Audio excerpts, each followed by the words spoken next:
Hello everyone. जैसा कि आप सब देख सकते हैं, ये जो वीडियो है ये उन एस्पिरेंट्स के लिए जिनका 4 अगस्त और 5 अगस्त को एसबीआई पीओ प्रीलिम्स का एग्जाम होने वाला है। ठीक है, तो इसमें हम कुछ इंपॉर्टेंट पॉइंट्स डिस्कस करेंगे। ये कोई एक्सप्लेनेशन या डिस्कशन का वीडियो नहीं है, एक नॉर्मल वीडियो है जिसमें हम कुछ टिप्स शेयर करेंगे जो मे बी बच्चों के लिए हेल्पफुल होगा। ठीक है, तो सबसे पहले चीज ये हमें पता है कि ये जो हमारा पेपर है वो सेकेंड टाइम कंडक्ट हो रहा है 2025 में। जो फर्स्ट टाइम कंडक्ट हुआ था वो अप्रॉक्स मार्च या अप्रैल में हुआ था। ठीक है, ये एक चीज है। उसके बाद जो पेपर का पैटर्न था मार्च अप्रैल में, हम ऑलमोस्ट वही पैटर्न एक्सपेक्ट कर सकते हैं ये सेकेंड टाइम भी। तो उस पेपर में जब हमने डिस्कशन किया था तो हमने देखा था कि जो पेपर था उसमें ऑलमोस्ट 8 to 10 क्वेश्चंस जो थे वो डीआई के थे। 2 to 3 क्वेश्चंस जो थे वो डेटा सफिशिएंसी के थे। 3 to 5 क्वेश्चंस हमारे रॉन्ग नंबर सीरीज के थे और 8 to 10 क्वेश्चंस जो थे हमारे वो अर्थमेटिक के थे। ठीक है, तो देखिए इस डेटा से हमें ये समझ में आता है कि अगर प्रीलिम्स में 8 to 10 क्वेश्चंस डीआई के आ रहे हैं, मेंस में तो चलिए आते ही हैं, लेकिन जब प्रीलिम्स में 8 to 10 क्वेश्चंस डीआई के आ रहे हैं तो हम ये समझ सकते हैं कि डीआई एसबीआई का फेवरेट टॉपिक है। ठीक है, अगर हम चाहे कि हम डीआई को इग्नोर करके एग्जाम क्वालिफाई कर ले तो ये इम्पॉसिबल है। तो हमारा जो फोकस है वो, अगर हमें पूरा मतलब प्री मेंस सब फाइनल सिलेक्शन लेना है तो हमें अपनी डीआई की प्रैक्टिस प्रीलिम्स से ही एकदम अच्छी रखनी है। और इसलिए मैंने डीआई का एक जो वीडियो है वो अपने चैनल पे शेयर किया हुआ है, उसका लिंक हम डिस्क्रिप्शन में डाल देंगे। ठीक है, डिस्क्रिप्शन में लिंक होगा, आप एक बार उसको बस ऐसे ही रनिंग ऐसे देख लीजिएगा, बस वीडियो को प्ले करके।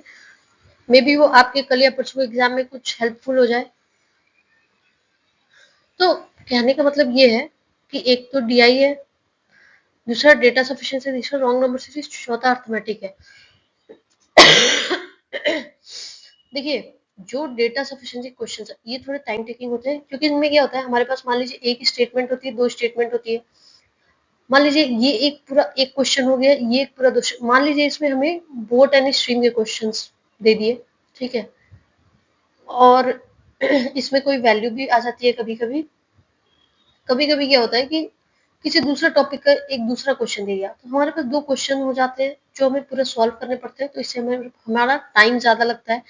उसके बाद क्या होता है कि इसमें हमारे पास एग्जैक्ट वैल्यू का कोई आंसर भी नहीं होता है। मतलब जो ऑप्शंस होते हैं, आप अर्थमेटिक के क्वेश्चंस करेंगे आपके पास 4 डिस्टिंक्ट ऑप्शंस होंगे, आप डीआई क्वेश्चन करेंगे आपके पास 4 ऑप्शंस होंगे, रॉन्ग नंबर सीरीज में सेम आपके पास 4 ऑप्शंस मिलेंगे। लेकिन डेटा सफिशिएंसी में आपके पास क्या ऑप्शंस होते हैं, statement one is sufficient, statement two is sufficient, either one or two is sufficient, both are not sufficient or both are sufficient. ठीक है, तो अब ये चीज मान के रखिए कि डेटा सफिशिएंसी में आपका टाइम भी ज्यादा लगना है, दो क्वेश्चन के बराबर आपको एक क्वेश्चन में टाइम देना है, उसके बाद आपके जो आंसर्स है वो गलत होने के भी चांसेस ज्यादा है। तो इस चीज का पेपर में ध्यान रखना है कि कहाँ पे हम टाइम सेव कर सकते हैं, और जो हम टाइम यूटिलाइज कर रहे हैं वो हम करेक्ट आंसर में ही करें। मतलब ऐसा ना हो कि मैंने टाइम भी दिया, क्वेश्चन भी सॉल्व किया, उसके बाद मेरा जो आंसर आता है वो भी गलत आ जाता है, तो फिर तो लॉस लॉस हो जाएगा। ठीक, तो ये सब गलतियां नहीं करनी है। बाकी पेपर का लेवल या जो भी हो, कभी कभी क्या होता है कि हम पेपर देखते ही बहुत डिमोटिवेट हो जाती है कि पहला क्वेश्चन ही क्वांट स्टार्ट हुआ और पहला इतने लंबे डीआई से स्टार्ट हो गया या क्या स्टार्ट हो गया। तो वो सब नहीं सोचना है, हमारा काम है 20 मिनट अपना फुल 100% देना है। और कभी भी ये नहीं सोचना कि पूरे 30 क्वेश्चन हम अटेम्प्ट करके ही जाएंगे तभी सिलेक्शन होगा, नहीं। ये प्रीलिम्स है, 20 मिनट का पेपर, आप क्या एक्सपेक्ट कर सकते हैं इसमें कितने क्वेश्चन अटेम्प्ट कर लेंगे। बस ये है कि हम जितने भी क्वेश्चंस अटेम्प्ट करें वो एक्यूरेट हो। ठीक है, और हम किसी क्वेश्चन में पर्टिकुलरली फंसे नहीं, स्टक नहीं होना चाहिए किसी भी क्वेश्चन में हमें, कि मान लीजिए हमने 30 सेकंड दिया, उसके बाद अपना हम आगे ही बढ़ पा रहे हैं ना हम इसको छोड़ ही पा रहे हैं, ये डेडलॉक हो जाएगा। इसमें हमारा टाइम भी किल होगा और मतलब आगे हम जो क्वेश्चन कर सकते हैं हम वो भी नहीं कर पाएंगे और ये क्वेश्चन भी नहीं होगा हमसे। तो ये वाली सिचुएशन को एकदम अवॉइड करना है, एकदम स्ट्रिक्टली अवॉइड करना है, डेडलॉक वाली सिचुएशन में नहीं फंसना है। ठीक। बाकी देखिए ऐसा नहीं कि 8-10 क्वेश्चन एक ही डीआई के होंगे, नहीं। ये हो सकता है 2 डीआई के हो सकता है 3 डीआई आए। मान लीजिए 2 बार ग्राफ या पाई चार्ट के आ जाए, एक केसलेट आ जाए, तो डायरेक्ट नहीं स्किप करना है क्वेश्चन को कि नहीं इसमें तो टाइम लग जाएगा, इसको स्किप कर देते हैं, नहीं। एक बार सबको ऐसे एकदम फटाफट सरसरी निगाहों से क्वेश्चंस पढ़ लेना है, ठीक है, रीड कर लेना है। कभी कभी क्या होता है क्वेश्चन दिखते बहुत लंबे हैं, बट अब उनको सॉल्व करेंगे तो वो बहुत इजी हो जाते हैं।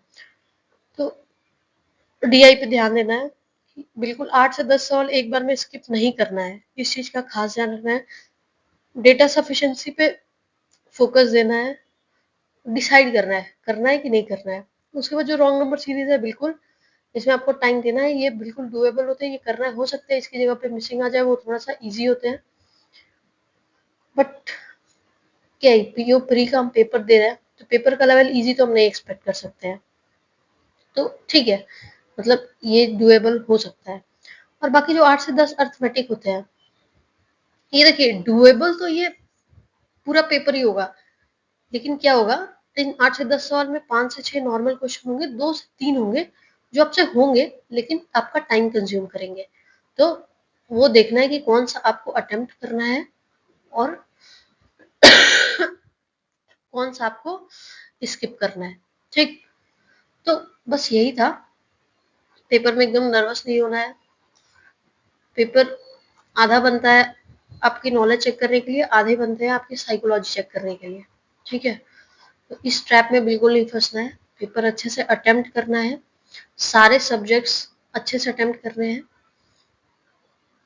और ये सारी चीजें हैं जो कि कौन सा क्वेश्चन करना है कौन सा छोड़ा, ये आपको सारे तीनों सब्जेक्ट्स में ध्यान रखना है, चाहे रीजनिंग हो, चाहे क्वांट हो, चाहे इंग्लिश हो, कि कौन सा क्वेश्चन मुझे छोड़ना है, किसमें टाइम लगेगा, क्या कौन सा टॉपिक या पॉइंट मेरा वीक है, या कहाँ मुझे लग रहा है कि मैं अपना मतलब 100% नहीं दे पाऊंगी या मैं डाउटफुल हूँ, तो वहां पे नहीं फंसना है। सबसे पहले वो सारे क्वेश्चंस करने हैं जो एकदम आपको लगता है, आपको पूरा कॉन्फिडेंस हो जिस क्वेश्चन पे। वो मैटर नहीं करता है कि वो क्वेश्चन आपका क्वेश्चन नंबर 1 से स्टार्ट होता है या क्वेश्चन नंबर 25 से स्टार्ट होता है, इट डजेंट मैटर। जो होने वाले क्वेश्चन है वो सबसे पहले अटेम्प्ट करने से क्या होगा, आपकी साइकोलॉजी पॉजिटिव हो जाएगी वहीं से। तो फिर मान लीजिए आपने 1 से 25 तक क्वेश्चन स्किप किए, लेकिन 25 से 30 तक जब आपने क्वेश्चन किए, उसके बाद क्या होगा ना, जब आप लौट के वापस आएंगे तब ये वाले क्वेश्चंस भी होंगे। ठीक है, तो बस इतना ही था इस वीडियो में। बाकी ऑल द बेस्ट, अच्छे से पेपर दीजिएगा, एकदम 1 घंटा अच्छे से यूटिलाइज करिएगा। और चैनल पे, मेरे चैनल पे कुछ वीडियोस हैं क्वांट के, जिसमें कुछ प्रीवियस ईयर के पेपर्स हैं। एक तो डीआई का वीडियो है, वो जरूर देख लीजिएगा एक बार। फिर एक डेटा सफिशिएंसी का भी वीडियो है, वो भी एक बार देख लीजिएगा, क्योंकि पहले वो मेंस में आते थे उस टाइप के डेटा सफिशिएंसी के क्वेश्चंस, बट अब क्या है, एसबीआई पीओ प्री का लेवल थोड़ा सा अप हो गया है, तो आप देख लेंगे तो मतलब प्री में आपके लिए हेल्पफुल होगा। बाकी ठीक है, बाकी आज रिलैक्स रहिए, कल आपको, आज बहुत माइंड का यूज मत करिए क्योंकि कल आपको पेपर में अच्छा खासा दिमाग लगाना है, तो आज रिलैक्स करिए, बाकी कल अच्छे से पेपर दीजिए। ठीक है, इस वीडियो में बस इतना ही था। Thank you so much.